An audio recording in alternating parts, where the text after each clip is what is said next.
National institute of professional learning में आपका स्वागत होगा। इसी तरह से नेक्स्ट हमारे पास है कंट्रोल अल्टर।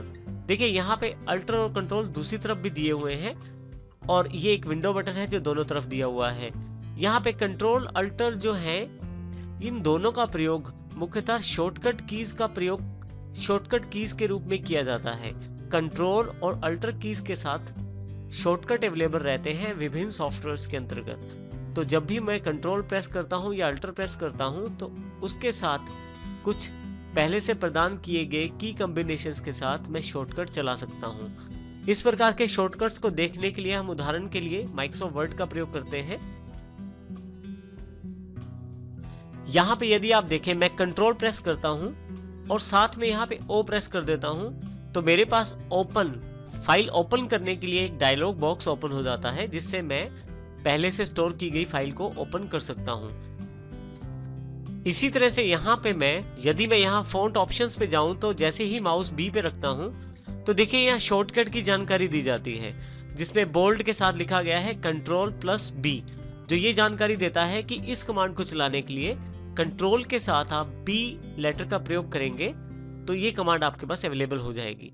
इसके लिए मैं कुछ टेक्स्ट सेलेक्ट कर लेता हूँ, कीबोर्ड पे कंट्रोल प्रेस करके रखता हूँ, साथ ही बी प्रेस कर देता हूँ तो देखिए यहाँ ये कमांड इंडिकेशन में आ गई है, अप्लाई हो गई है और साथ ही यहाँ पे मेरे पास जो टेक्स्ट है वो बोल्ड हो गया है।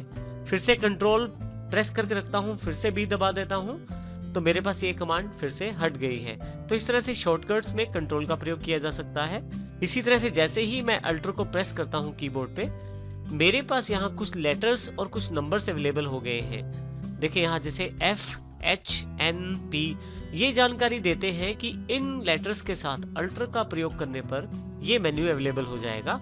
जैसे कि मैं जैसे ही ऑल्ट के साथ F प्रयोग करता हूं तो मेरे पास फाइल का ऑप्शन अवेलेबल हो गया है। उसके साथ ही यदि आप दोबारा देखें तो फिर से शॉर्टकट अवेलेबल है, जैसे सेव के लिए S, सेव एज के लिए A, ओपन के लिए O और क्लोज के लिए C। इस तरह से सभी के साथ एक एक लेटर अवेलेबल हो गया है। इसका अर्थ है मुझे अगर फाइल खोलनी है तो मैं अल्ट के साथ O का प्रयोग करूंगा तो मेरे पास फाइल ओपन के लिए एक डायलॉग बॉक्स अवेलेबल हो जाएगा। तो इस प्रकार से कंट्रोल और अल्टर का प्रयोग करके हम शॉर्टकट कीज का प्रयोग कर सकते हैं। कुछ शॉर्टकट्स कंट्रोल और अल्टर दोनों के साथ मिला के प्रयोग की जाती हैं। नेक्स्ट हमारे पास जो बटन अवेलेबल है वो है विंडो के रूप में। जो विंडोज का जो बटन है हमारे पास, इसका प्रयोग हम स्टार्ट बटन पे स्टार्ट मेन्यू को लॉन्च करने के लिए कर सकते हैं। जैसे ही मैं अपने कीबोर्ड पे इस विंडो बटन को प्रेस करता हूं तो पहली बार प्रेस करने पे मेरे पास स्टार्ट मेन्यू अवेलेबल हो जाती है। अगर दूसरी बार प्रेस करता हूं तो स्टार्ट मेन्यू हट जाती है।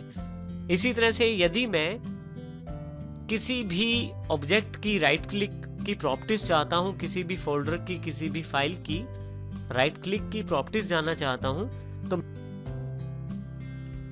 जैसे कि यहाँ पे मैं कोर्स वाले फोल्डर को सिलेक्ट कर लेता हूँ और मान लीजिए मुझे इसकी राइट क्लिक की प्रॉपर्टीज देखनी है तो मैं इस बटन को जैसे ही प्रेस करता हूँ मेरे पास उसका राइट क्लिक वाला मेन्यू सारा अवेलेबल हो जाता है।